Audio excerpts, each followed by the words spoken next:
La setmana d'entrenaments ha estat seriosa al Palau Olímpic, on els verdinegres estan centrats en assegurar els partits de casa i fan una crida a l'afició perquè al pavelló hi hagi un ambient de gala i no hi hagi sorpreses negatives. A fora tenim desplaçaments molt d'usos, amb equips de play-off sempre, i hem d'intentar amarrar aquests partits per sumar victòries. Això ho fan a tot arreu. Ho vam veure a Santiago l'últim dia, a l'ambient que hi havia. La gent molt mentalitzada i apoyant l'equip tota l'estona.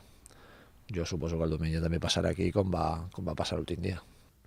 La penya es vol prendre la revenja del correctiu que va patir a la primera volta al Pisuerga, tot i que l'equip, des de llavors, ha canviat molt.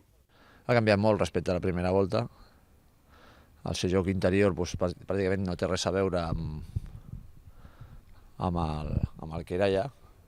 I hem fitxat a Udrich també per fora, i un equip que ja vam veure aquesta setmana, va portar el Barça a la pròrroga i també està fent comptes per intentar salvar-se.